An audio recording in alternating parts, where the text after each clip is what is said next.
حضرت سیدنا ابراہیم بن محلب علیہ رحمہ فرماتے ہیں، دوران سفر میں ایک ویران جنگل سے گزرا تو ایک لڑکے کو نماز میں مشغول پایا۔ جب اس نے نماز مکمل کر لی تو میں نے کہا، اس ویران جنگل میں تمہارا کوئی مونس و غمخوار بھی ہے؟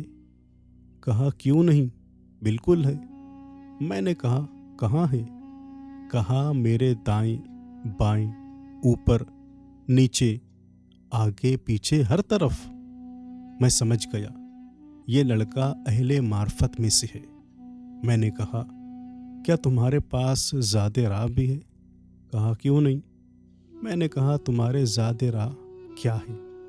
کہا، اخلاص، توحید، حضور پاک صاحب لولاق سیاح افلاق صلی اللہ علیہ وسلم کی نبوت کا اقرار، ایمان صادق اور پختہ توکل میرے زاد راہ ہیں۔ میں نے کہا، میرے بیٹے، کیا تم میرے ساتھ رہنا پسند کرو گے؟ کہا، جب کسی کو کوئی رفیق مل جائے تو وہ اسے اللہ عز و جل کی یاد سے غافل کر دیتا ہے، اور میں کسی بھی ایسے شخص کی رفاقت نہیں چاہتا جس کی وجہ سے لمحہ بھر کے لیے بھی اپنے پاک پروردگار عز و جل کی یاد سے غافل ہو کر عبادت کی اس لذت سے محروم ہو جاؤں جسے میں اب محسوس کر رہا ہوں۔ میں نے کہا، اس خطرناک ویران جنگل میں اکیلے رہتے ہوئے تمہیں وحشت نہیں ہوتی؟ کہا، اللہ عز و جل سے محبت کی دولت ایسی دولت ہے کہ اس نے مجھ سے ہر وحشت دور کر دی ہے، اور اب یہ حال ہے کہ درندوں کے درمیان بھی خوف و وحشت محسوس نہیں ہوتی۔ میں نے کہا، تم کھاتے کہاں سے ہو؟ کہا، جس پاک پروردگار نے مجھے ماں کے پیٹ کی تاریکیوں میں رزق دیا، وہی پروردگار عز و جل اب بھی مجھے رزق عطا فرماتا ہے۔ میں نے پوچھا، تمہارے کھانے کا انتظام کب اور کس طرح ہوتا ہے؟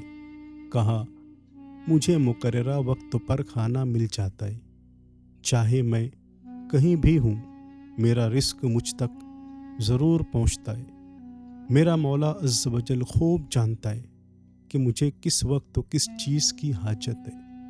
وہ پاک پروردگار عز و جل میرے حالات سے بے خبر نہیں، وہ ہر جگہ میرا محافظ و والی ہے۔ میں نے کہا، تمہاری کوئی حاجت جسے میں پورا کر سکوں؟ کہا، ہاں، ایک حاجت ہے، اور وہ یہ کہ اگر دوبارہ مجھے دیکھو تو مجھ سے گفتگو نہ کرنا، اور نہ ہی میرے بارے میں کسی کو بتانا۔ میں نے کہا، جیسے تمہاری مرضی، اس کے علاوہ کوئی اور حاجت ہو تو بتاؤ۔ کہا، ہاں، اگر ہو سکے تو دعاؤں میں یاد رکھنا، جب بھی غمگین و پریشان ہو کر دعا کرو تو میرے لیے بھی دعا ضرور کرنا۔ میں نے کہا، میرے بیٹے، میں تمہارے لیے کس طرح دعا کروں جب کہ تم مجھ سے افضل ہو، کیونکہ خوف خدا اور توکل تم میں مجھ سے بہت زیادہ ہے۔ کہا، اس طرح نہ کہیے، کیونکہ آپ عمر میں مجھ سے بڑے ہیں، آپ کو دولت ایمان مجھ سے پہلے نصیب ہوئی، آپ کی نمازیں اور روزے مجھ سے زیادہ ہوں گے۔ میں نے کہا، مجھے بھی تم سے کام ہے۔ اس نے کہا، بتائیے، کیا کام ہے؟ میں نے کہا، میرے لیے اللہ عز و جل کی بارگاہ میں دعا کرو۔ اس نے یہ دعا کی، اللہ عز و جل آپ کو ہر لمحہ گناہوں سے محفوظ رکھے، ایسا غم عطا فرمائے جس میں اس کی رضا پوشیدہ ہو، اور اس کے علاوہ کوئی اور غم نہ ہو۔ میں نے کہا، اے میرے لخت جگر، اب دوبارہ ملاقات کب ہوگی؟ میں تجھے کہاں تلاش کروں؟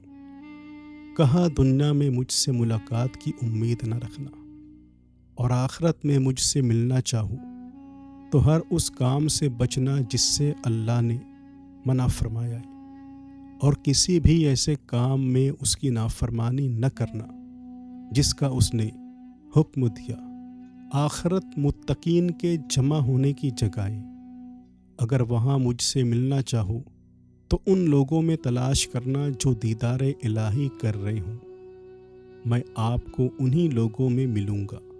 میں نے کہا، تجھے کیسے معلوم ہے کہ اللہ عز و جل کی بارگاہ میں تجھے یہ مرتبہ ملے گا؟ کہا، اس لیے کہ میں اس کی حرام کردہ اشیاء سے بغض رکھتا ہوں، ہر گناہ اور ہر اس کام سے بچتا ہوں جس سے بچنے کا اس نے حکم دیا ہے۔ میں نے اپنے پروردگار سے یہ دعا کی ہے کہ مجھے جنت میں اپنے دیدار کی دولت لازوال عطا فرمائے۔ اتنا کہنے کے بعد اس لڑکے نے چیخ مار کر ایک طرف دوڑ لگا دی اور نظروں سے اوجھل ہو گیا۔